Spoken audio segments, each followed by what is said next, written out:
Hi guys, and welcome to my YouTube channel. This is my first YouTube channel and I thought it's only right to start off with one of the most popular Asian dishes ever, which is chops and aloo. If you're new to cooking, this would be the perfect dish to start off with. Every Asian household loves this dish. I don't know who doesn't. So let's get straight into it. Now I've got my pot here and I've set it on a high gas and I added in 3 tablespoons of olive oil. And just make sure that your oil has heated up and you can go ahead and add your onions. I added in 4 chopped onions. And what I like to do is just to give that a stir into the oil in that heat and just let it soften up a bit. Next, I'm going to add in my ginger and garlic. I freshly grated them, but you can get frozen ones. And if you do choose to get frozen cube ones, just add in about 2 cubes of garlic and 2 cubes of ginger. That should be the perfect amount. Then you're just going to add in your whole spices. I added in 2 bay leaves and 2 cinnamon sticks, and you're going to give that a good stir. You can just pop the lid back on and let it cook for about 20 minutes on a low gas, and you'll see the onions have slowly started to brown. At this point, I'm going to go in and add in my salt. I would say the perfect amount for this dish would be about 2.5 teaspoons of salt. Definitely adjust to your preference, guys. I think 2.5 teaspoons is good enough for this dish. I'm just gonna give that a stir now. This dish is mostly kept on a very low gas because once we add in our meat, we want to let that slow cook so it's very soft and tender. After I stirred in the salt into my onions, I like to go ahead and add in my spices.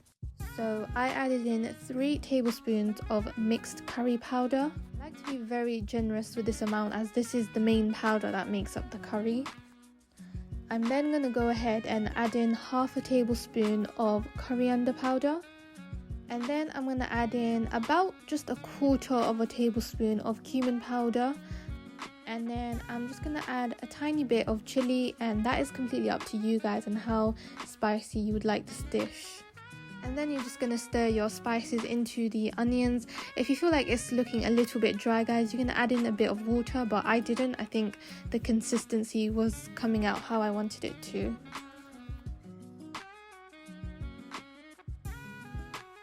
I added in my chopped pieces straight after adding in my spices and stirring them.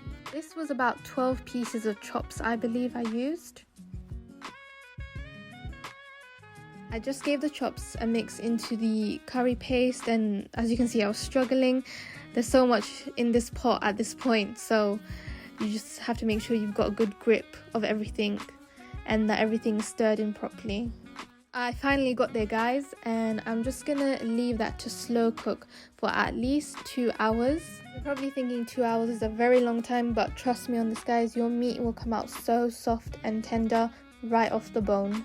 Within an hour of the slow cooking, you will see that all the oil has been released and you can just give that a stir.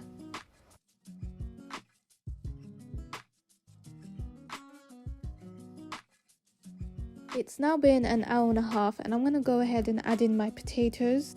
I used 3 chopped potatoes for this. The way we say potatoes in my language, Bengali, is aloo. So that's why the dish is called chops and aloo. And then I'm just going to give that a stir into my curry with my chops as well. Just let the potatoes cook for about half an hour. That should be enough time to allow them to soften up.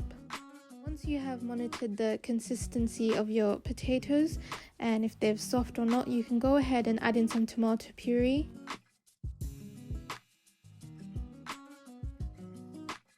I added in some tomato puree. You can definitely add fresh tomatoes, that is the best option.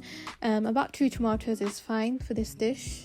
On the last 5 minutes of the cooking time, you can now pop that on a high gas and you can go ahead and add in some boiled water from the kettle. I added in about 1.5 cups, even 2 cups is fine, and you're just going to give that a stir, and you can see that the water is creating that curry consistency. After you've stirred everything, you can just pop the lid back on and just let that cook on a high gas for about 3 to 4 minutes.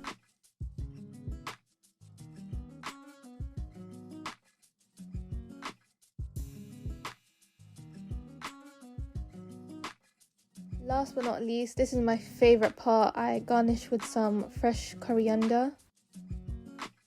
This dish is best served with rice, which I did, and you can go ahead and enjoy. Your curry is done. I really hope you guys learned from this video, and I hope it was beneficial. Please like, comment and share, and hit the subscribe button. I'll see you guys in the next video. Bye.